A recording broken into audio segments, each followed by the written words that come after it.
Happy Sunday. Welcome into To The Point. Hope you're all doing well. I'm your host, Noah Warren. It is Sunday, April 16th, halfway through the month already. And tomorrow, the Stanley Cup playoffs start, finally. The regular season's over.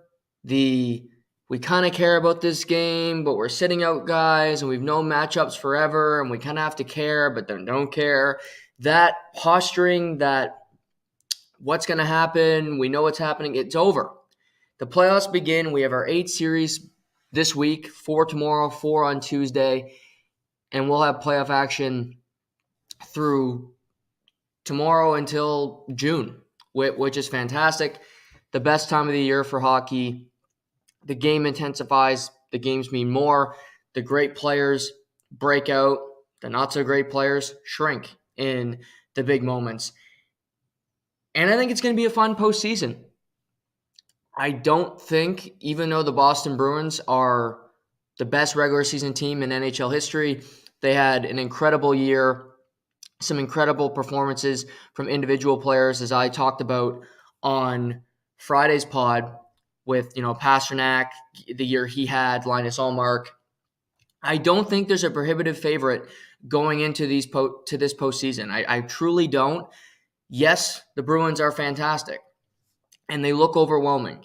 But can they be had in a postseason series? Absolutely. And we're going to go through all of it today, go through all the series. I'll talk about who I think will actually win the Cup, who will be in the Stanley Cup Final. I'll go through the entire thing.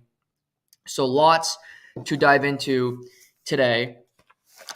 And let's start with the series that we've known was happening since about January. So thanks, Gary Bettman. That'd be the Tampa Bay Lightning and the Toronto Maple Leafs. A rematch of last year's first round. Two teams that enter this postseason in dramatically different spaces. Tampa is kind of crawling into the postseason. They've been to 3 straight Stanley Cup Finals. They've been through wars. They've been through it all. I think the Maple Leafs are entering this postseason better than they ever have. They look extremely confident. They're healthy, minus Matt Murray, but do you really even want him? Everybody's playing well, a good energy. Marner didn't get to 100 points, but hey, you know what? 99 ain't bad. So you have a bunch of good, positive storylines entering the postseason. And you look at this series, and on paper, I'll be honest, it's a mollywop for the Maple Leafs. The only reason that this series, to me, is regarded as a tight series or even that close is because Toronto's lack of killer instinct. Toronto's inability to win a playoff series. The Maple Leaf fans not believing in their team. These are the narratives, to me, why this series is regarded as something that could even be that close. Toronto is the better team, period. I predicted before the season that the Maple Leafs would win at least one playoff round. I'll reveal after this if I still think that's true. But looking at this series, Tampa has one edge. But that one edge has been evident all season long. And it's a clear edge over any team in the NHL because Andrei Vasilevskiy is the best goaltender in the sport. It's not a debate. It's not a discussion. It isn't Shesterkin. It isn't – I don't care who you want. Andrei Vasilevskiy, the best goaltender in the National Hockey League. He's not going to win the Vezina. I don't give a shit. He's the most clutch goalie in the world. But that is the only edge that Tampa has over the Toronto Maple Leafs in this series, truthfully. And I'm going to go through it here. Tampa's biggest weakness from past years is their defensive core. They don't have Jan Ruda anymore. They don't have depth pieces that really make you fear them. It's a team that you look at it, Hedman's fantastic, Sergachev's very good, and Chernak is always steady. But Bogosian, Ian Cole, Perbix, inexperience, and 2 older defensemen that are not exactly fleet of foot. 2 guys that aren't game breakers that are very much on the ice to try not to allow a goal and get off the ice. And that can work to a certain extent, but they don't have as much greatness on that back end as he used to. Ryan McDonough was so fantastic for that team because he did everything right. He was the TJ Brody of the Maple Leafs, but better. He made everything simple. He blocked shots, got pucks out of his own zone, and he made his defensive partner look better than he actually was. So I appreciate Tampa, their greatness, Vasilevsky, but their biggest flaw and the biggest reason why they should lose this series is their defense core, because Toronto's isn't perfect. And it's been talked about ad nauseum. People talk about the Toronto Maple Leafs like they talk about, people talk about, political decisions. Like they talk about Anheuser-Busch Bud Light ads nowadays. That's how much these get talked about. Daily basis, Toronto this, Toronto, I don't care. I don't get into it that much on the show because I don't really care. But if you compare it, Toronto does not have a number one defenseman. They haven't had one in 15 years. I used to be a Leaf fan. They didn't have one when I was a kid. Thomas Carabelli was not a number one defenseman. They still don't have one. Morgan Riley's a solid defenseman. He's like a number 3 on a really good team. It's not even number 2, if you ask me. He's a good defenseman. Jake McCabe, solid defenseman. TJ Brody, solid defenseman. Giordano, old but solid. Luke Shen knows his role. And then you got Justin Hall, who Leaf fans hate, which I get, but also he takes way too much criticism. He's actually a pretty good player. But Leaf fans like to harbor on the lower end people and don't focus on their stars who haven't been able to get the job done for the last 4 or 5 years. But that's a whole other podcast. And pointing out obvious facts to Leaf fans is hard at the same time. So now I look at this. If I just compare it, Hedman's better than anybody in the Leafs, yes. I think Sergachev is better than anyone on the Leafs. You can make an argument Chernak is better than anybody on the Leafs. But the bottom 3, I don't think any of those bottom 3 D, the Bogosian, Ian Cole, Perbix, are better than anybody on the Maple Leafs. Even Hall. I take Hall over Bogosian. I take Hall over Ian Cole or Perbix, quite frankly. And the Maple Leafs have depth. They have Liljegren. They have guys that can be inserted into the lineup. Tampa doesn't. Tampa doesn't have a whole lot of help. They have maybe Philip Myers, Darren Radish. It's a bunch of guys that haven't played a whole lot of NHL hockey and aren't really ready to step in for the role. So they're limited. They don't have depth. And for Toronto, the key here, they need to use their speed. Looking at Tampa's defense, use your advantage, use your speed. Marner, Matthews, Bill Nye the Science Guy, Lafferty, Yarncroke. Use the speed. Make Tampa's defense make quick decisions, because that can be the biggest problem. You have an Ian Cole who holds the puck too long. What's he going to do? It's what people say about Justin Hall, where he has the pucks too much. He makes a mistake when he has it. Yes, he does occasionally. But that's because the game is so quick. And the biggest thing you want to do to a defenseman is limit his options. Sometimes the defenseman can overthink it. To me, when you have a defenseman that's slow, that has one way of doing it, have his only choice to hit it off the glass, or make him make a tough pass that turns into a turnover. You get offensive zone time. Who knows? Maybe it's in the back of your net. That's how I'd approach this series. They're a different team than before. They're not as fast. They're not as detailed. They're not as structured. So attack that weakness.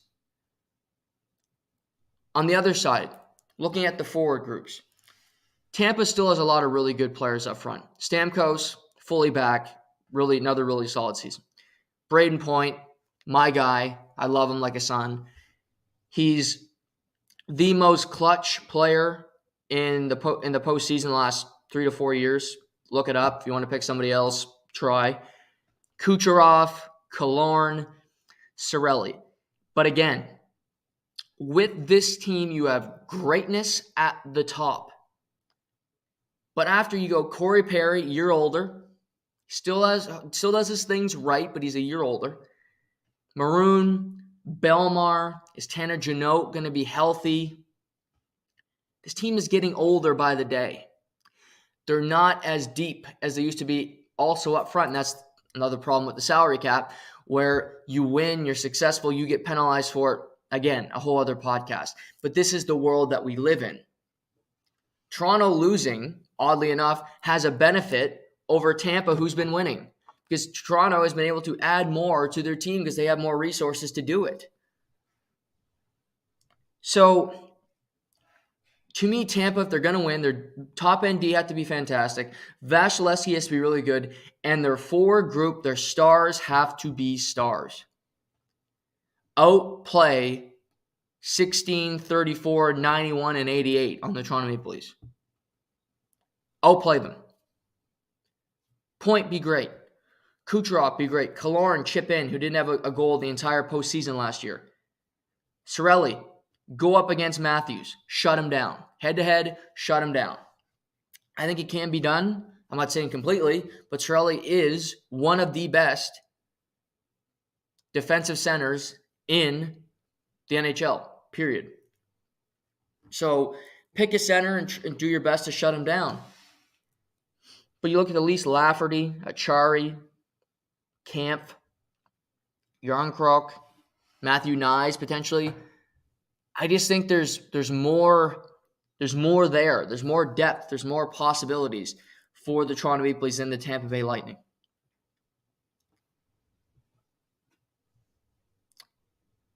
Another key I have in this series, Toronto. Get a lead in the series and attack. Don't wait. Toronto had a 1-0 series lead last year, 2-1, 3-2, and they lost the series. Every one of those closeout games, they did not come out with a purpose. Every game they had a lead in the series. Don't let your foot off the gas. Just because you have a 1-0 series lead does not give you the right, does not give you the option to just say, you know what, let's just mail this one in because 1-1, we got the split. No. You have home ice. There's another advantage. You get a lead in the series. Don't let up. Crush their spirit. Make them believe they don't have a chance. That's the only way you beat a team like this, because Tampa has won everything. They've done it all. You haven't done jack shit. You haven't won a playoff series. Okay, Matthews has won a Hart Trophy. He's won a Rocket Richard. Great. Scored 40 goals this year. That does a whole lot of good until you get here. You need to close the deal. Play with a purpose. Play with moxie all 7 fucking games. Not 6, not 3. You need 4 wins. 4 out of 7. They haven't been able to do it. And if they can't do it this year, they never will. Because it'll truly tell you that they don't have the moxie, they don't have the killer instinct, they don't have what it takes to win. Because you got a better team, you got a healthier team, you got home ice advantage. I think Cooper's a better coach, but okay. Your goaltender's playing better than Vasilevsky going into the playoffs. There's that. You have almost every advantage in this series. There is no reason for Toronto to lose this series. None.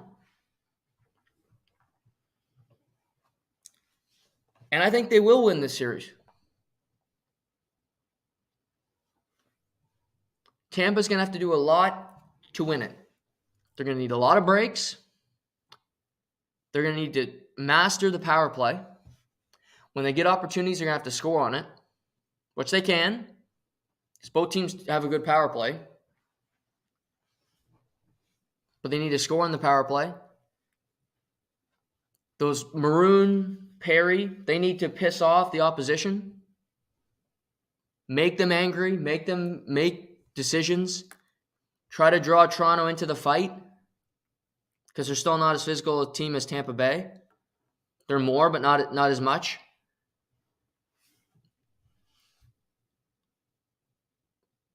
This might sound simplistic, but I really think this is not that tough of a series for the Toronto Maple Leafs. This is a series that they should be favored to win. And this is a series I think they will win. I got the Toronto Maple Leafs winning this series in 6 games. I nearly said 5. I was thinking of that going in today. I thought it could be 5. But because I don't trust this team to have the killer instinct that much, I'm going to say 6. We got Toronto winning it pretty convincingly. They're a far superior team. Tampa's wounded. They've been through a lot. You've been sitting on your ass watching UFC fights, drinking Mai Tais while they play into June. It's put up or shut up. Kyle Dubas doesn't have a contract. Matthews has a year left after this one. So does Bill Nylander. What's going to happen? Which players are going to move? Who's staying? All of that comes into play. Kyle Dubas doesn't have a contract. Does he want to leave Toronto even if you win a round? That's always a possibility. Pittsburgh job's open. Who knows? But for the first time since 2004, I think Leaf fans are going to get some excitement. They'll have some joy because their team is going to win and defeat the Tampa Bay Lightning. Tampa Bay Lightning era, I'm not saying it's over, but it's quieted for now. They need to regroup, get some more draft picks, get a little younger. Tough to do in an offseason. Might take some time. But they got the 3 straight Stanley Cup finals, and they deserve a hell of a lot of credit for what they've accomplished. But I got Toronto in 6. Pivoting to Boston versus Florida. Boston, best regular season of all time. Most dominant. Pretty incredible stuff from the Beantown Bruins. This series, we know Linus Ullmark is going for the Boston Bruins. Who will be going for Florida? I don't know. Is it Alex Lyon, who they banked on to get to the playoffs? Will it be Sergei Bobrovsky, who's been out for seemingly 3 weeks? There's nothing yet on who's starting the game tomorrow, so we'll have to wait and see. I would go Alex Lyon tomorrow night. Yeah, Bobrovsky if you need to go to him. Lyon got you into the playoffs. He battled through. I think he deserves to start, and he gives the team as good a chance to win as Bobrovsky. Bobrovsky hasn't exactly been stellar in his postseason career. He's got 1 series win. And that was against the Tampa Bay Lightning, who was a member of the Columbus Blue Jackets. I guess technically he won last year. He won a first round, but Spencer Knight started like half those games. So I'll give him 2 playoff wins, but maybe 1.5 if I'm really being honest about it. But looking at this series, Boston is such a perplexing team because they're not overly fast because they're old. Bergeron, Marchand, Krejci, Taylor Hall's not exactly a spring chicken. Bertuzzi's not exactly lightning speed. Trent Frederick. But somehow they make it look so simplistic. They play a simple style. And one of the key reasons why the Boston Bruins are so good and why they win so often is because of their defense core. Hampus Lindholm had one of the best years of any defenseman in the NHL. He likely won't be nominated for the Norris. He likely won't even be talked about. But he's a point guard. He's Chris Paul in his prime, where he just directs traffic. He gets people into the right position. He gets them in the right spot on the ice, and good things happen. More often than not, he brings the puck up the ice. He finds guys on the half wall, and he makes simple decisions. Charlie McAvoy, you know what I think about him. Top 5 defenseman in the NHL. He can move the puck up efficiently. He takes hits. He moves pucks seamlessly. Carlo Orlov's a good puck mover. This team just has a whole bunch of really good defensemen at avoiding catastrophe, getting rid of the puck, simply getting the puck up to their forwards, and not having the puck in their own zone for an extended period of time. So with that being said, the key for Florida is clog up, I'm not even saying the neutral zone, up the Boston's end of the ice. Make the exit zone pass difficult. And here's what I do. You always hear about the exit zone pass, and you have a guy in the half wall, you have another guy in the half wall, and your center kind of goes up the middle of the ice. It's easy stuff. You do it from Adam. Any coach will do it. Here's what I would do if I'm Florida to counteract this. If I see Lindholm, you dump the puck in, you have your opposing 5 come on the ice. If you see Bergeron in the middle of the ice, you see Marchand and Pastrnak on the half walls. I would say move your defense up to pinch, so to speak, and you take away the exit zone passes from the wingers. So here's what I propose. If you have Montour on the ice with Gustav Forsling, just for reference, have Forsling go on Pastrnak, have Montour go on Marchand. So the defense are moving up. They're clogging it up. They're pinching, in a sense, to defend that.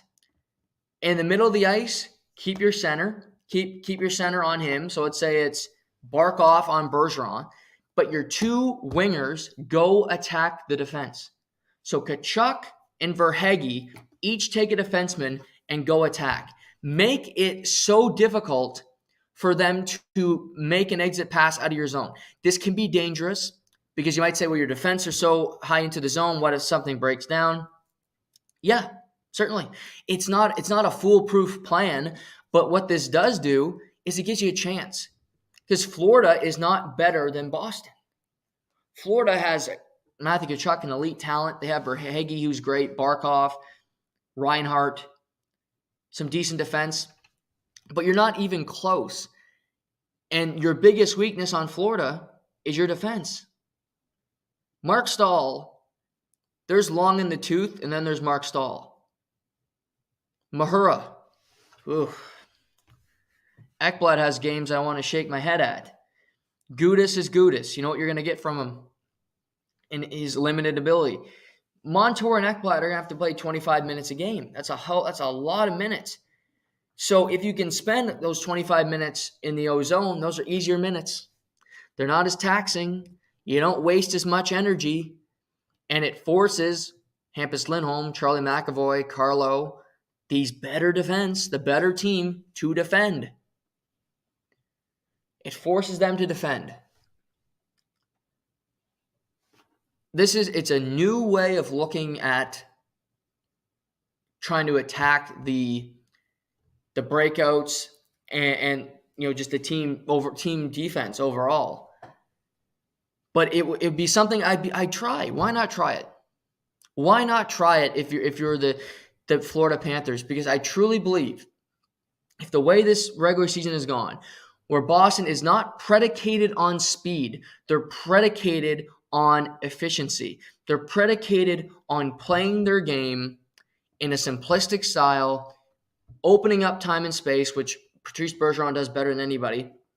And David Pastrnak is a genius at knowing where the puck is going to be before it gets there, finding that open space, and then just wiring the puck home. I don't see that slowing down, in particular against a defense in Florida that is limited, to say the least.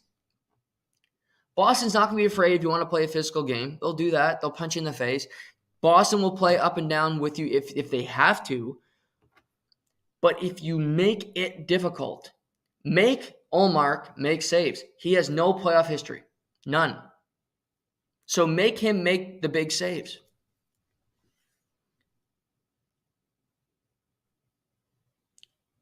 Who knows? I think this is going to be an interesting series. I think it's going to be physical. I think it's going to be a fun series. Florida has a chance. They need guys like Anton Lundell, Sam Reinhart. If Sam Bennett can come back in the middle of the series, come back and play a decent effort. But if pucks are leaving Boston zone easy early on in the series, here's your tell. The series is going to be over rather quickly. The series is going to be over rather quickly, and Boston will not have much resistance. I'm picking Boston in 5 games. I think it can be more because I have a hell of a lot of respect for Matthew Tkachuk, and Florida has some offensive pieces that can score, certainly. But I'm going to pick Boston in 5 because I don't know if Florida is willing to do it. They were a frustrating team all year. Let's see what they can do. But I got Boston winning that series in 5 games. New York Islanders, Carolina Hurricanes. This is the series that nobody will be watching, maybe other than me. It is, on the surface, the most boring series. 2 teams that don't play a really entertaining brand of hockey. The Islanders just creep into the playoffs, and you know what they're bringing. They're bringing physicality. They're bringing the... it's funny. Lane Lambert is the coach of this team, and he still plays the same way that Barry Trotz does. And you could say it's even more defensive, even more simplistic than when Barry Trotz was there. This team was ranked 31st in the NHL on the power play. Only Philadelphia was worse. This team doesn't create scoring opportunities. They don't create offense. And that's the problem. And they should do more. If you look at the team, Bo Horvat, Matthew Barzal, Brock Nelson, Anders Lee, Jerzy Pageau, Kyle Palmieri, Josh Bailey, Zach Parise. This team should be better offensively because it's not full of scrubs. It doesn't just have a bunch of grit grinders that play at the local YMCA. This team has some good players. Not to mention Noah Dobson, who's a really solid defenseman who creates offense. Ryan Pelech, Mayfield. They have guys that can shoot the puck as well. So I like the Islanders team, but their style is infuriating. But here's the deal. It's extremely difficult for this team to get into the playoffs the way they play because it's no offense. You don't take chances. But in the postseason, the ice shrinks. Time and space is eliminated. Hitting is more at the forefront. And the Islanders rise to the surface. They get more and more confident. And oddly enough, I think Carolina has some of those same great qualities. Canes are fast. They are. But nobody cheats on the Carolina Hurricanes. Everybody has a role, and they know it. And everybody knows who they have defensively.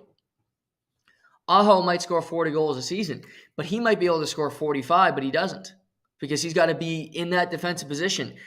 Seth Jarvis I don't think he scored 15 goals this season. Why? Because Rob Brendamore probably told him, no, you're going to score 13, and I love the way you play, so keep doing it. Probably won't help his next contract. Marty Netcash, Teuvo Teravainen. They have a solid team in Carolina. They're meant to play this time of year, certainly. But here's the rub. They're without key players this time of year. You're without one of your best offensive weapons. You didn't do anything at the trade deadline to help it. Puljujarvi has not been a great add. So for Carolina, they need their defense to continue to do what they did all year, and that's provide offense. Brent Burns has been scoring goals. Pesce, Brady Shea, the Ghost, Shane Gostisbehere. They need their defense to score goals, and they need Seth Jarvis and, to me, Marty Netcash are the two most important players in the season to produce, to score. But they need Stahl, Nesson, The whole team, it's a team effort. That's the way they play. I think that's, if they're going to win, that's the way it's going to work. But for the Isles, I think they want to play every game 2-1 because I think they feel better about their goaltending. Ilya Sorokin versus Freddie Anderson, which I'm still not 100% bought in yet that Freddie Anderson will be ready for tomorrow night. He doesn't have an injury, but he might pull something in warm up, or he might have to fly home because his cat died or something. I'm not sure. He never seems to be in the net when you need him to be in the playoffs. So we'll wait and see if he ends up there. But I think the Isles want to play 2-1 games. I think they're going to want to piss them off. Clutterbuck, Martin, Cizikas. I still love that line. It's a frustrating team to play against because they give you nothing. But it's a fun group. I think it's going to be the least watched series, as I mentioned off the top. But I think it's going to be physical. And I truly think the team that takes more chances, the team that's willing to break out of their comfort zone, will win this series. And I think the Islanders are going to win this series. They're the road team. Carolina always seems to show up in the postseason. It's true. They always play well. They beat Boston last year in the first round. They lost to New York in 7 games. But they had more options. They don't have Max Pacioretty this year. They don't have certain players that they really need to help them win. I like Sorokin more than I like either goalie on the Carolina Hurricanes. Sorokin's one of the best goalies in the world. I'm picking the New York Islanders in 7 games in this series.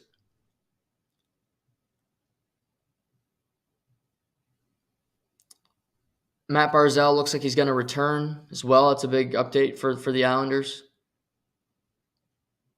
But look at the Islanders. They got Bo Horvat at the trade deadline.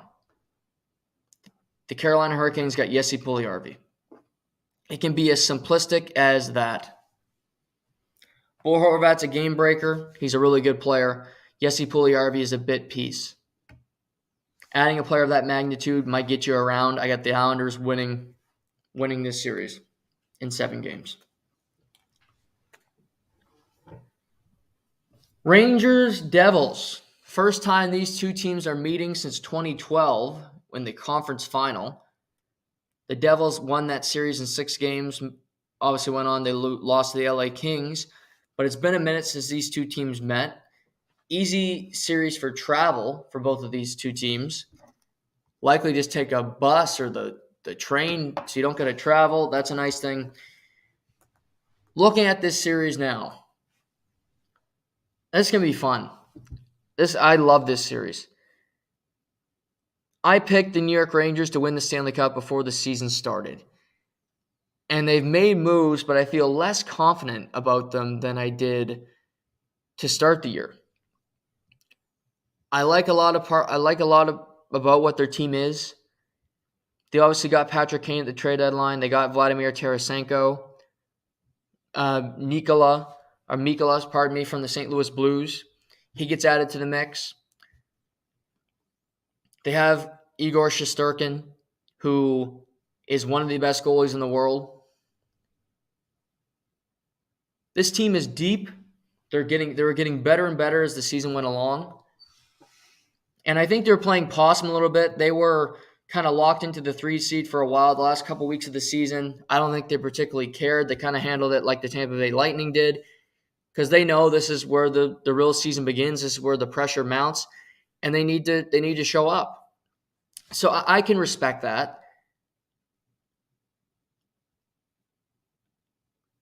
Let's start with this, keys. I think the New York Rangers need to look at the Devils and see that defense core and be extremely physical and take advantage of their weaknesses. New Jersey's best defenseman is Dougie Hamilton. To me, he should be nominated for the Norris. I doubt he will be, but people are wrong every day. He's their best defenseman, but he's asked to do a lot. Other than him, you have Siegenthaler, you have Damon Severson, Brendan Smith is kicking around on this team, Kevin Ball, but they're not the deepest bunch on the back end. And other than Dougie Hamilton, they're limited. They really are. And make those defensemen make plays and be physical with them to even and make them make decisions. Because they'll have John Marino added in. I forgot about him looking at their team now to the lineup. But again, this defense doesn't spark fear into you. They're solid. They're good, not great. Ryan Graves will be playing as well. But look, if New York has to look at this and say, Zibanejad, Kreider, Lafreniere, Kakko, Tarasenko even, be physical with this group, finish every check, and again, make these defensemen make plays. Damon Severson, he's a guy that's talked about a lot as a really good defenseman around the league, but he plays in New Jersey, so he doesn't get as much publicity. He has his good traits, but a lot. He's not a defenseman for me. He's a guy that is all offense, doesn't really care about his own zone, makes a lot of stupid decisions. So that hurts. I also wonder if Luke Hughes will be playing any playoff games. He's only played a couple games in his NHL career. I don't think he'll start the postseason. I could see him getting in as the series goes along. And I think for New York, the Rangers, one of the best things they have going for them is they have so many ways that they can play. If you want to play fast with New York, they'll play fast. If you want to play physical, they can play physical. Run and gun, they got the goaltender that can beat your guy. Shesterkin can go up against anybody other than Vasilevsky and have the edge in net. So I just look at it that way, where they have so many different ways to beat you.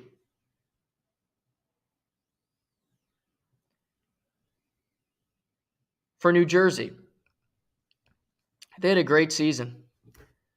I watched 77 New Jersey games last season because I pick a team every year that I don't think is going to be very good, and I kind of follow them. And I saw signs last year that the team was getting better. They made good moves in the offseason. Dawson Mercer was a year old. They added Andre Palat. Timo Meier was added. Curtis Lazar. Siegenthaler was a great addition. This team got better. He sure got better. Jack Hughes got better. So they come into this series with very little playoff experience. And that can be a negative thing or a positive thing. And I just think it's based off the team to decide that. If I'm looking at this, I think Jack Hughes does not care that he has very little playoff experience. I just think he wants to go out and play. He just seems like a gamer to me. He loves the game of hockey. That whole family does. And I think he'll go out there in his first shift, guns a-blazing, and try to score a goal. That's great. I want to see Nico Hischier go up against Mika Zibanejad in this series every shift. You don't have home ice you have home ice in this series, first two games are in Newark. Use that to your advantage. Get on the ice first. Get that matchup. I think he should be nominated for the Selke Trophy because he's a really good defensive center. Take on the challenge and defeat Mika Zibanejad, who is the number one center in this league, who is incredibly talented, plays the entire way of the ice, awesome passer, can finish with the best of them, but can you shut him down?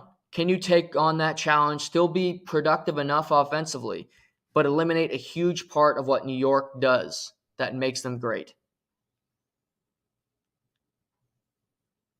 I think he can. It's going to be tough. Certainly, it's not easy. But if you can do that, you take your chances with Panarin and with the kid line, Trocheck, Kreider. the thing for New Jersey is they're not a physical team. They have one line that's really, you have Bastian, Miles Wood. That line is a physical group. They'll go out there and hit anything that moves. Jack Hughes, Heischer, Holla, Bratt, Tatar, they're not physical players. So this is going to be a really interesting test to see how they react to the physical play, how they respond, and the way they go about it. Because they really haven't seen it, and they haven't had to play that way in the regular season because that's just not the way the game is played anymore. So I'm interested to see how they adjust to it, and do they engage, or does that end up with New York taking more penalties, which could benefit New Jersey in the long run?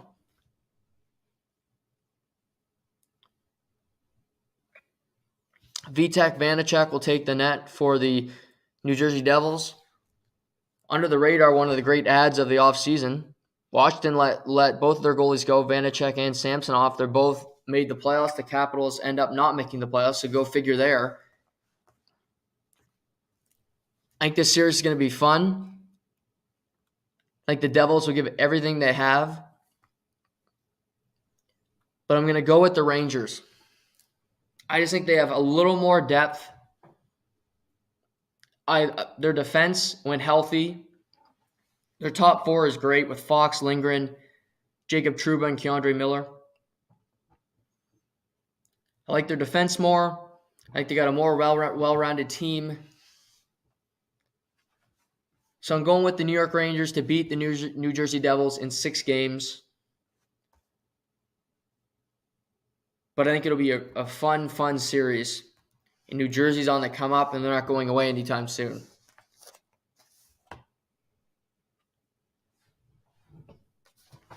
Pivoting to the Western Conference. Edmonton versus Los Angeles. Edmonton is coming into this playoff as good as they've ever looked. Connor McDavid is going to win a Hart Trophy. Leon Draisaitl is second best player in the league. Nugent Hopkins had a 100-point season. Matthias Ekholm has been the best ad of the trade deadline period. Darnell Nurse has helped now in the back end. Zach Hyman's been great. Edmonton looks fantastic. And I'm going to talk big picture about Edmonton for a second here. They made it to the conference final last year not because they had a great team, but because 2 Hall of Fame incredible talents willed them there in Draisaitl and McDavid. I don't believe the Edmonton Oilers team is perfect by any means. They have holes, they have deficiencies, but they are so much better than they were at this time last year. So I do give Ken Holland some credit for that. They play a defensive structure. They have defensive pairings that make sense. Ekholm just makes everybody's life easier. Darnell Nurse doesn't have to play so many minutes. Darnay's fit in. Ceci, Kulak, they're pushed down. Bouchard plays his role, but he's not asked to be a stud of stud at his young age. Run the power play. Do that. So this Edmonton team is dangerous. They can play any way you want. They got Evander Kane. They got Hyman. They have players that aren't afraid to mix it up if you want to. And LA enters this postseason really kind of sputtering. They lost a number of games. They won their last game before the end of the regular season, but that was against the Anaheim Ducks, so not exactly impressive. I like their team. I think they're building towards something, certainly. Kopitar has 1 year left on his deal. Does that open up space for Los Angeles to sign a center that's currently playing in Toronto? Maybe. Adrian Kempe is great. Kaliev, Kupari, Arvidsson was a great ad. Byfield started to find his game a little bit. But LA is a good team that doesn't have a solid, stable netminder. They don't have a number one. They have Korpisalo and Phoenix Copley. So two guys that are good, not great at the position. And I look around and I thought that about a month and a half ago, I really thought this series could go either way. Edmonton was playing good, they didn't have Ekholm yet, and LA was starting to really produce. And I'm not saying don't watch this series because I think it's going to be a very entertaining series. But I don't see many.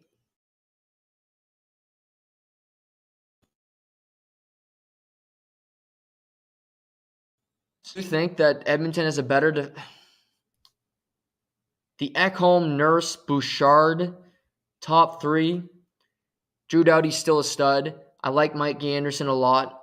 You have Gavrikov. It's a young defense.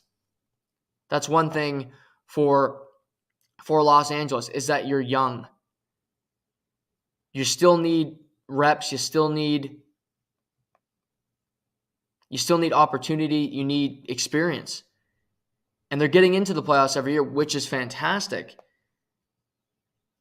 But Gavrikov's played games. If you look at this, Gavrikov, Anderson, Doughty, Roy, Alex Edler has been in and out of the lineup. Kevin Fiala will be playing. He's obviously up front, but I just look at this team, and I think they're good, but unfortunate for them, they didn't draw Vegas in the first round. They're playing Vegas. I give them a very good chance of winning this series. I'm going to go through my picks towards the end of this, but I'm high on the Edmonton Oilers. They're playing a different style of hockey. They built a different team. They're not that same old club that could just score and they're built on two players and they didn't back check. That's not this team. They have a swagger about them. They're confident. They're mowing through the league. For Los Angeles to win this series, they need a lot to go right. But they need to bottle up the middle of the ice, eliminate exit zone passes, and force McDavid's shifts to be spent in his own zone. That's my key point there is it's pretty simplistic. Have the opposing team's best player have to play defense and not offense when he's on the ice. And one thing Los Angeles does well is I watch them a lot. They're my favorite team to watch in the NHL. I'm looking forward to, if I had to rank the series, this would be 1 or 2 for me with the Rangers series. Just with interest for myself. LA does a really good job at just pissing you off. When you get the puck on your stick, somebody's always there. They'll punch the puck back in your own zone and things happen. And you look at it, Stuart Skinner has never started a playoff game. Phoenix Copley has never started a playoff game. Korpisalo started a few for Columbus. I'm not sure who LA is going to go with yet. Probably Phoenix Copley, but that's still undetermined. I think we'll see both goalies for Los Angeles in this series. But they need to make the life on their goaltender as easy as possible because Edmonton has more sharpshooters. They have guys that can just score goals easier. LA had, Kopitar, it needs to be a produced play. Danault. Kempe is the real game breaker for Los Angeles. He creates turnovers. He can score goals lightning quick. Kaliev is more of a set shot type player where you put him in a certain spot in the ice, he can let the puck go. But I think the depth, you could argue LA has a little bit more depth where Trevor Moore comes in, Blake Lizotte, Zach McEwen, Fiala.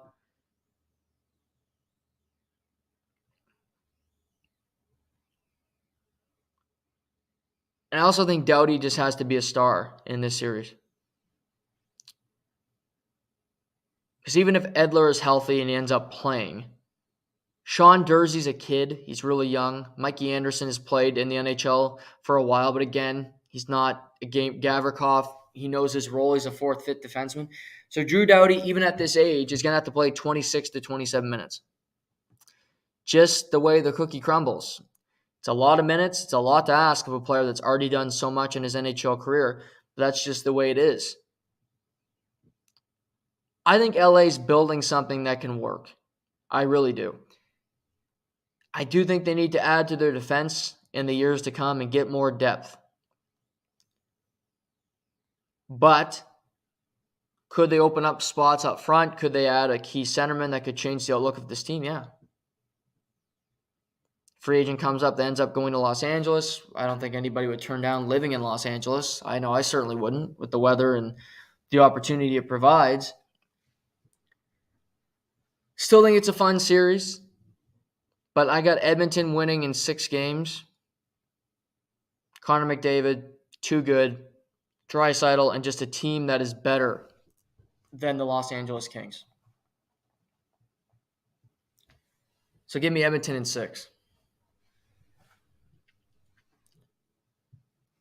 Let's move to Vegas and Winnipeg. Winnipeg sneaks into the playoffs after battling all year. Started off hot. They end up squeaking in. So now, where do we go from here? This is a weird series because Vegas wins the Pacific, the best team in the Western Conference, and yet you look at the team and you're like, well, do I really like them?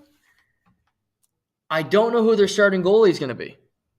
Is it going to be Logan Thompson? Is it going to be Laurent Brossoit? Is it going to be Jonathan Quick? It's still not determined. We don't know yet. That's concerning, just to point it out. You don't know who's going to... Logan Thompson was good when he was in the net, but again, he ended the year on the injured list. So does he get in? Does he not get in? Is it Brossoit? Is it Jonathan Quick? So it's not decided there. The best thing about the Vegas Golden Knights is their defense core. Bar none. It's so deep. Shea Theodore, Alex Pietrangelo, Alec Martinez, Braden McNabb, Zach Whitecloud, Nick Hague, Ben Hutton. They have 6-7 guys that can play minutes. That's one thing that you can look at the team and say they've done a really good job at, regardless of injuries, we can put players in our lineup that can play NHL minutes and we don't worry about it. So kudos to Kelly McCrimmon for doing that. I love their defense. It's better than Winnipeg's. It's better than, you could argue, maybe anybody in the NHL. So that's their superpower. That's what makes Vegas great, and it's part of the reason why I think their goaltending situation hasn't been as pronounced this season, because their defense overcomes a lot of hurdles. Up front, it's a team that can score goals, but it's not a sexy group. Marchessault is still a Vegas Golden Knight. Bill Carlson is still a Vegas Golden Knight. Riley Smith is still a Vegas Golden Knight. Chandler Stevenson, one of my favorites, one of the more underrated players on this team, is there. Jack Eichel is obviously a Vegas Golden Knight. They acquired Ivan Barbashev at the trade deadline. Phil Kessel. So they have players but they don't leap off the table. They don't exactly make you scared. They're a good team, not a great team. That's the way I look at it. Jack Eichel this year had 27 goals and 39 assists. So it's a good, not great season in 67 games. Definitely not what they traded for. Not a point per game. Still had his injury problems. He's not a number one center. But yet they finished first. Bill Carlson only had 14 goals. Not great. Barbashev had more goals than Bill Carlson. Michael Amadio. He's kind of a player that's kind of rose. He had 16 goals this year as a depth player. Marchessault at 28. He's always around 20. He's a 25 goal scorer. You know what you're going to get from him. He's a solid player. Good pro. Riley Smith at 26. Chandler Stevenson at 16, but he's also one of the most defensively laden guys on this team, and I love the way he plays. Vegas is so perplexing. I still haven't I watched a bunch of them this year, and I still don't know what they are. I know they're got a great defense. They can play physical because they got a bunch of guys that can do that. I think Vegas is a team that you just hate playing, quite frankly. They piss you off because Marchessault is a bit of a rat. He's a player that gets punched in the face a lot because he likes to run his mouth. He enjoys that. Barbashev he's a guy you get for this time of year, for playoff time, to go out there and hurt the opposing team's defense, quite frankly. They have Nick Waugh, who I like a lot. He's a good player, finds a way to put pucks in the back of the net. So Vegas does not have a number one defined score that you can rely on in a given game to be an all-pro. I define them as a team without a defined superstar, without a defined personality. Mark Stone's been out of the lineup for much. He looks like he's going to return for the postseason. Don't know how much he's going to be able to play. But Vegas is a very good defensive team. They play with structure. Bruce Cassidy did that in Boston. He's done that in Vegas. And to Bruce Cassidy's credit, he leaves the Boston Bruins and they win the President's Trophy. Yeah, but his team wins the Western Conference. His team has the most points in the West. That's pretty damn impressive himself. In a group with LA and Edmonton and this, that, and the third. I mean, it's pretty incredible what Bruce Cassidy was able to do with the injuries, with Mark Stone missing a lot of time. Pietrangelo was out for a couple weeks for a personal matter. Eichel missed time. Riley Smith, Marchessault. And yet they find a way to overcome it. They find a way to stay ahead of the Edmonton Oilers. And they get the Winnipeg Jets. So then we get to Winnipeg. Winnipeg should not be starting a series on the road, quite frankly, the way their season started and the way their team is built. Scheifele, Wheeler, Dubois, Ehlers, Kyle Connor, Mason Appleton, Adam Lowry, my guy, Nito Niederreiter. They have a whole lot of great players on this team. Josh Morrissey might win the Norris. Got my vote. Pionk, Brendan Dillon, Dylan DeMello, Logan Stanley, Nate Schmidt. Not a great defense core. It's good, not great. Maybe a good, just good lowercase g on that defense core. But they got one of the best goalies in the world, Connor Hellebuyck. So they have that advantage going into this series. And when Winnipeg wants to play, they play great. Scheifele still is a phenomenal player. Nick Ehlers is a frustrating as hell player because he doesn't show up half the time, but he's talented. That's why Nick Ehlers and William Nylander will be linked forever, because both guys love to take games off. And both guys major in their give a shit meter being, a little lower than you'd like it to be. They got Niederreiter at the trade deadline. He's been good.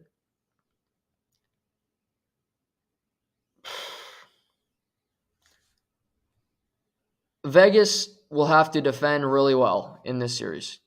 As I mentioned, they don't have a goalie advantage. They do have a defense battle. I would be putting Chandler Stevenson on the ice against Mark Scheifele. That would be, if I'm Vegas, that's the matchup I want. You have home ice advantage. Use it. Get him on the ice. Make him go up against Scheifele and piss him off. Hit him, needle him. Stevenson, when you're a defensive center like him, that's the way you play the game. That's the way you approach it.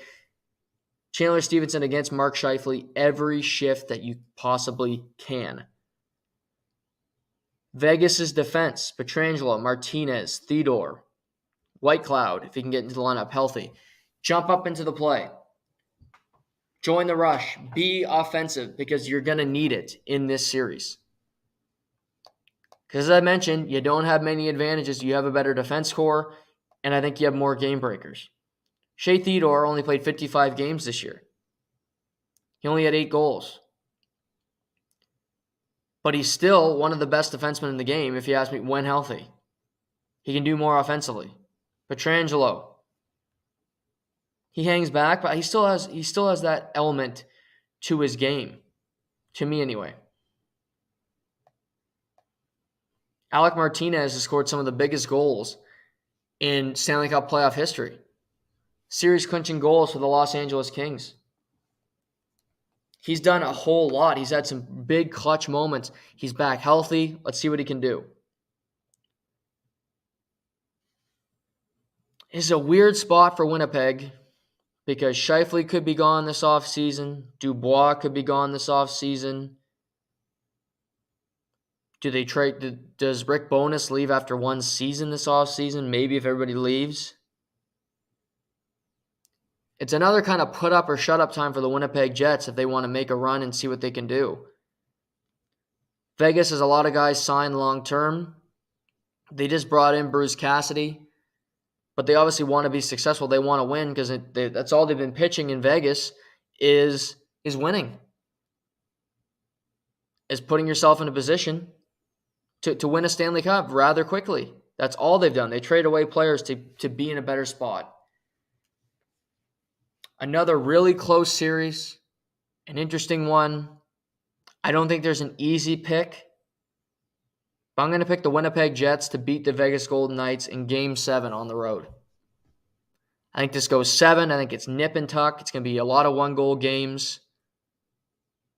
But I got the Winnipeg Jets having a little more firepower, a little more depth, ways to piss off the opposition.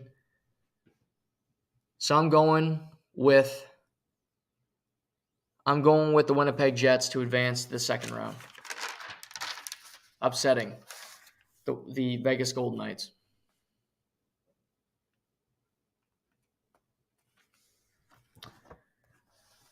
Colorado and Seattle.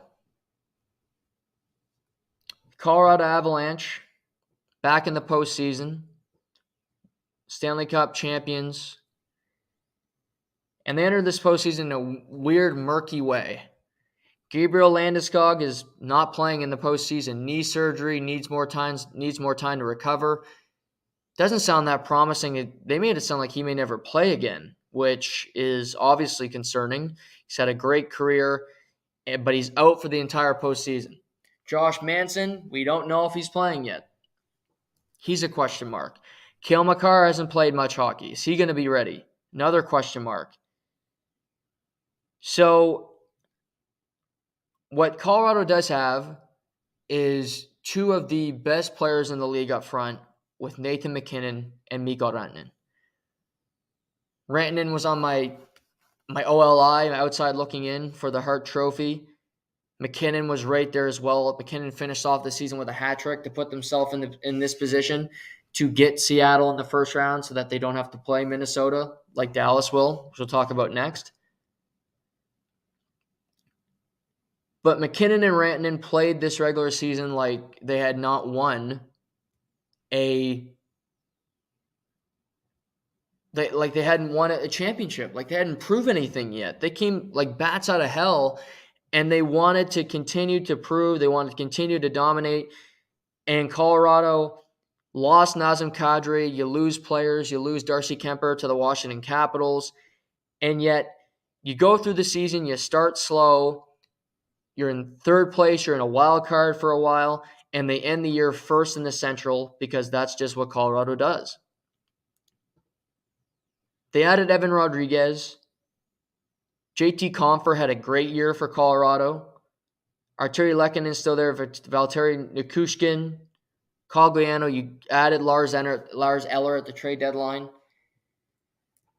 I still like this team a lot, but they have question marks that concern me. Georgiev is not one for me. I trust Georgiev in net. He's been solid all year long. I'm going to trust him. I'm not talking about this series when it comes to worry. I think it gets very difficult in the second round with who they're going to play. Just not having as much depth as you did the last year. Colorado will play Seattle. Seattle makes the playoffs in their second year as a franchise. That's a huge accomplishment in and of itself. I predicted that they would. As I said off the top of the year, they have so many guys that can score 15 to 20 goals, and they did. Matty Beniers, Jaden Schwartz, Oliver Bjorkstrand, Yanni Gord, Jared McCann, Jordan Eberle, Daniel Sprong, Ellie Tolvanen, Alexander Wenberg. They have just a group full of guys that are good, not great players. Matty Beniers might rise to that great player status. Jared McCann has been fantastic since leaving Pittsburgh slash Toronto and arriving in Seattle. Vince Dunn has been phenomenal for Seattle this season. Expansion draft from St. Louis. He's been a number one defenseman in Seattle, given that opportunity, and he's risen to the occasion. Colorado is so fast. They're so structured and detailed. They still have Devon Taves. Bowen Byram is healthy. Makar should be back. Sammy Girard, who I don't like whatsoever, but is still on this team. He'll play. Probably a great person. I hate the way he plays hockey. They still have Eric and Jack Johnson. Yes, they're both still... Jack left. Now he's back on Colorado looking for another ring. I got Colorado winning this series pretty easily in 5 games. This could be a sweep. This could be the sweep series. I'm going to give Seattle 1 game. They'll win one of those 2 on the road to extend the series. A good team. Positive season for Seattle, but Colorado's just a different beast, and they'll get by them. Dallas, Minnesota. Jake Ottinger versus Philip Gustafson. Because yes, Marc-Andre Fleury will start the series on the bench. At least he should. Dallas is a fun team. Because last season they were a one-line team. They had Jason Robertson, Joe Pavelski, and Roope Hintz. And they played Calgary in the first round. They pushed them to 7 games, and they lost in overtime. Ottinger was the star of that series. It was his coming out party, and he's built on it this year. I think he'll be nominated for the Vezina Trophy, the best young American goalie in the world right now.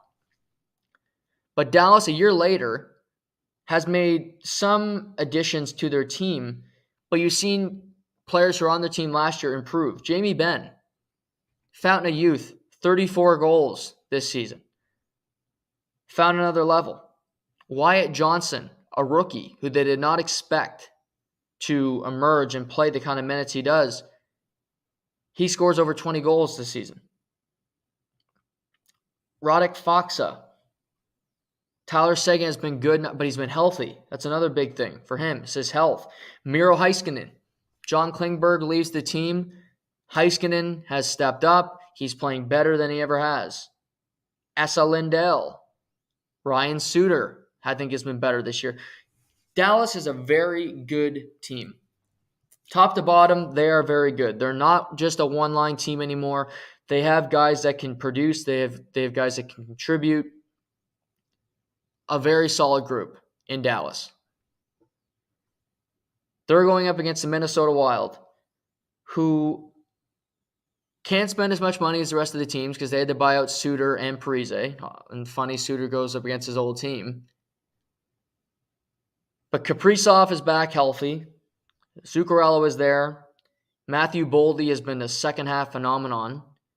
Frederick Goodrow, Nyquist, Eric Hanek, Marcus Foligno. They're a tough, physical team that is similar to the Islanders. They play a certain way, and that's just the way Dean Evison likes it. That's the way they play.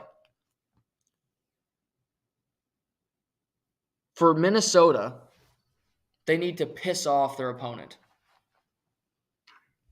That's how I see them winning. They need to piss off their opponent. Make it difficult. Muck it up. Frustrate them. Hit them on every play. Be a little dirty. It won't be tough. Reeves, Foligno, Eriksson Ek, Duhaime. Be a little dirty. Dumba likes to throw his hits. And set a tone early in the series that is not going to be a cakewalk. It's not going to be easy going. And you know they're going to play well defensively. Jonas Brodin is one of the best defensive defensemen in the NHL. Addison is solid. Goligoski is solid. Spurgeon is as steady as she goes.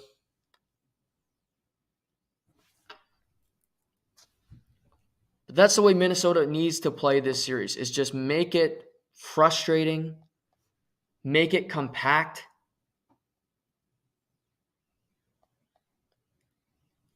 And Minnesota has less room to play around because Kaprizov is a superstar. Zuccarello is still great at his age. Boldy is fantastic. Gaudreau can produce. But Dallas has more options. It's a fact that Dallas has more ways to produce offense. I love Marcus Foligno. He had 21 points. He had 7 goals. Because that's just the way he plays. It's nothing against him. That's just the way he approached. That's the way he plays the game. And as I look through their roster, Boldy had 31 goals. He's phenomenal. Frederick Goodrow had a really strong campaign, 19-goal season for him. Marco Rossi may play. He's not exactly a producer. Zuccarello this year had 45 assists. He's still producing at a very high level. Marcus Johansson, will he be ready to start the playoffs? Ryan Hartman, another guy that could show up in the big moments, but they have less room to work with. Dallas has more options. They have more guys that can score a big goal in a big game. This is an interesting series, certainly. But I think Dallas is a tough out for anybody. Minnesota will be physical. They'll be fun. They'll be fun to watch because I like that. I like their style. Their head coach is scary as hell. But I have Dallas beating Minnesota in 6 games in a highly contested series. So to bring it back to the East, I have Toronto, Boston, the Rangers, and the New York Islanders winning their first round series. Moving it forward, it means it'll be Toronto versus Boston in the second round. This is going to be a tight series. Boston will be the betting favorite.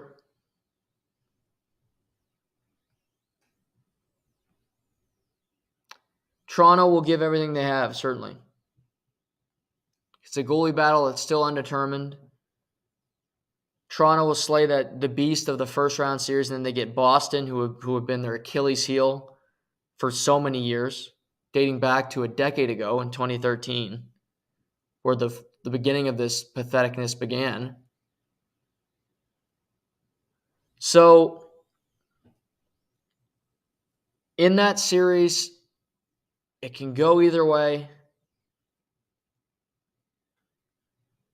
But I'm going to pick the Boston Bruins in 7 games to defeat the Toronto Maple Leafs. But so close, a really tight series. I just think the experience and the better defense core and just the way Boston approaches the game will defeat the Maple Leafs. They have a few too many good players for the Maple Leafs. Boston gets by them this time around, but Toronto does a lot to improve their team and the outlook of them moving forward. The other second round series, Islanders heading to the Rangers, a wild card team against a third place team. Islanders are tough to beat, just the way they play. They're frustrating. But I'm going to have the Rangers defeating the Islanders in that series in 6 games. I had the Rangers winning the Cup before the year. I'm not just picking them because I picked them before. I think the Rangers are a deep team. They made a conference final last year. They have that experience. They know what it takes. They battled throughout. They have players that just have that dog in them, like Zibanejad, like I think Hedl has that, Kreider, Trocheck. This team plays tough. Trouba, Keandre Miller is a stud, and they have a phenomenal goaltender. So I'm picking the Rangers to defeat the Islanders in that series. So that means it's Rangers, Bruins in the conference final. Two heavyweights, two original six teams doing battle. Boston will have home ice in that series, as they will throughout the entire postseason.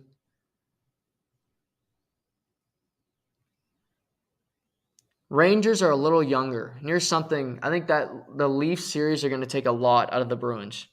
The speed of the Leafs, the way they constantly put pressure on you. The Islanders will be a physical series, certainly for the Rangers, but it won't be, I think, as as like taxing when it comes to just the speed of the series and things of that nature. So I'm going to pick the New York Rangers. I just think they have guys that are going to be fantastic in this playoffs. Mika Zibanejad, the Patrick Kane addition will come to fruition. Hedl, Kako, even Artemi Panarin, who I can't fucking stand. I see the Rangers beating the Boston Bruins in the conference final and getting back to a Stanley Cup final. So I got the Rangers beating the Bruins in the conference final. Out west, I had Edmonton beating LA. I had Vegas beating Winnipeg. So that means Edmonton, Winnipeg in the second round. I love the way Edmonton's playing. I think they're a dangerous, dangerous team. They have the two best players in the league. That doesn't change from around. They play a better style. Winnipeg's tough, certainly. But I think Edmonton's a superior team. I think Edmonton has more belief. They have that structure. I have the Edmonton Oilers beating the Winnipeg Jets in 6 games to get back to another conference final. That would mean we get Colorado and Dallas in the other second round series. Colorado still has those dogs. They're without Landeskog. They have injuries. That concerns me. I love the Dallas goaltending. McKinnon is such a dangerous, and Rantanen are so fantastic. You got Robertson, Hintz, who's fantastic as well, Pavelski, Jamie Benn. The Colorado defense is far superior, in particular when they're fully healthy. It's one thing you can't overlook, but I think Jake Ottinger is a better goaltender than Georgiev is. Jake Ottinger is fantastic in the postseason last year, his first postseason, so we'll see how he does again, but I've only seen him in one postseason, and he was locked in. I think the injuries may catch up with the Colorado Avalanche, and I'm going to pick the Dallas Stars to beat Colorado in 7 games in the second round series. I like Dallas. I think they're a really good team. I think they're well coached. And I think Dallas will beat Colorado in 7 to get to a conference final, which means Edmonton versus Dallas in the conference final. Edmonton finished with more points, so Edmonton will have home ice. Edmonton will defeat Dallas to get to the Stanley Cup final. 6 games, a really good run for Dallas, a positive one. Peter DeBoer, another really long run in the postseason, he's a postseason coach. He finds ways to have success. But again, there's just something about this Edmonton team that I truly believe is going to break through and have success. And hell of a run for Dallas. But that means we get Edmonton versus Dallas in the conference final. Sorry, Edmonton versus the Rangers in the Stanley Cup final.